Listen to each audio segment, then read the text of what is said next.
পৃথিবীকে ঘিরে থাকা গ্যাসীয় আবরণকে বায়ুমণ্ডল বলা হয়। এই বায়ুমণ্ডল সূর্যের আলোক ও তাপ নিয়ন্ত্রণ, জীবজগতের অস্তিত্ব রক্ষা, আবহাওয়া সৃষ্টি, জলবায়ু নিয়ন্ত্রণ সহ পৃথিবীর ভারসাম্য বজায় রাখতে অত্যন্ত গুরুত্বপূর্ণ ভূমিকা পালন করে। বায়ুমণ্ডলের সব স্থানের ঘনত্ব সমান নয়। উচ্চতার সঙ্গে গ্যাসের ঘনত্ব, চাপ, তাপমাত্রা ও রাসায়নিক উপাদানের পরিবর্তন ঘটায় বিজ্ঞানীরা একে বিভিন্ন স্তরে বিভক্ত করেছেন। সাধারণত বায়ুমণ্ডলকে 5টি প্রধান স্তরে ভাগ করা হয়: ট্রোপোস্ফিয়ার, স্ট্র্যাটোস্ফিয়ার, মেসোস্ফিয়ার, থার্মোস্ফিয়ার এবং এক্সোস্ফিয়ার। প্রতিটি স্তরে নিজস্ব বৈশিষ্ট্য, তাপমাত্রা পরিবর্তন এবং বিভিন্ন ভৌত প্রক্রিয়া বিদ্যমান।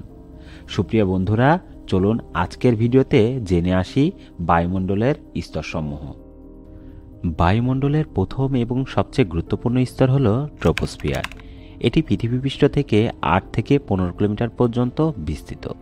আমাদের শ্বাস নেওয়ার বাতাস, গাছপালা, প্রাণী সবকিছুই এই স্তরের মধ্যেই রয়েছে। বৃষ্টি, ঝড়, বজ্রপাত, কুয়াশা অর্থাৎ সমস্ত আবহাওয়াই ট্রোপোস্ফিয়ারে ঘটে। উচ্চতার সাথে তাপমাত্রা এখানে কমতে থাকে, আর এই স্তরের শীর্ষসীমাকে বলা হয় ট্রোপোপোজ। সাধারণত আমরা যেসব হেলিকপ্টার এবং প্লেন দেখতে পাই সবই ট্রোপোস্ফিয়ার স্তরেই চলাচল করে।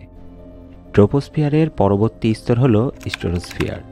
ট্রোপোস্ফিয়ারের শেষ সীমানা থেকে 50 কিলোমিটার পর্যন্ত বিস্তৃত এলাকাকে স্ট্র্যাটোস্ফিয়ার হিসেবে গণ্য করা হয়। এই স্তরে রয়েছে পৃথিবীর রক্ষাকবচ বা ওজোন স্তর, যা সূর্যের ক্ষতিকর অতিবেগুনি রশ্মি শোষণ করে জীবজগৎকে রক্ষা করে। স্ট্র্যাটোস্ফিয়ারে খুব স্থিতিশীল অবস্থা দেখতে পাওয়া যায়। এর কারণে বিভিন্ন জেট বিমানগুলো এই স্তর দিয়ে চলাচল করে। এখানে উচ্চতার সাথে তাপমাত্রা ধীরে ধীরে বাড়তে থাকে, যা নিচের স্তরে ঠিক বিপরীত। বায়ুমণ্ডলের 50 থেকে 85 কিলোমিটার পর্যন্ত বিস্তৃত এলাকাকে মেসোস্ফিয়ার বলা হয়। এটি পৃথিবীর সবচেয়ে শীতল স্তরগুলোর মধ্যে একটি। বেশিরভাগ উল্কাপিণ্ড এই স্তরে প্রবেশ করে তীব্র ঘর্ষণে পুড়ে যায়, যা আমরা তারাখসা বলে থাকি। এই স্তরের শেষ সীমা মেসোপোজ।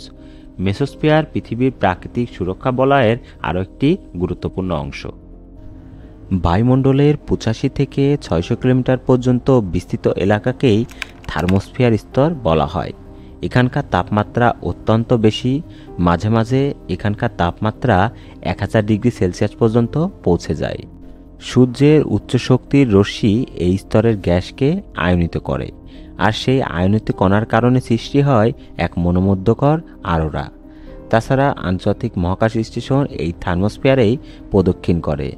রেডিও যোগাযোগ, বেতার সংকেত প্রতিফলন সবই এই স্তরেই সংঘটিত হয়। বায়ুমণ্ডলের সর্বোচ্চ স্তর হল এক্সোস্ফিয়ার।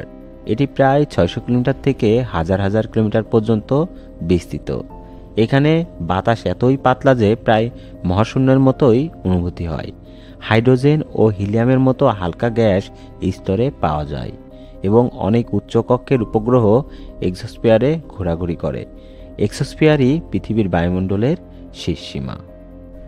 বায়ুমণ্ডলের প্রতিটি স্তরের গঠন ও বৈশিষ্ট্যের ভিন্নতা পৃথিবীর জীবনধারণ, জলবায়ু নিয়ন্ত্রণ, আবহাওয়া সৃষ্টি এবং মহাকাশ কার্যক্রমে গভীরভাবে সম্পর্কিত।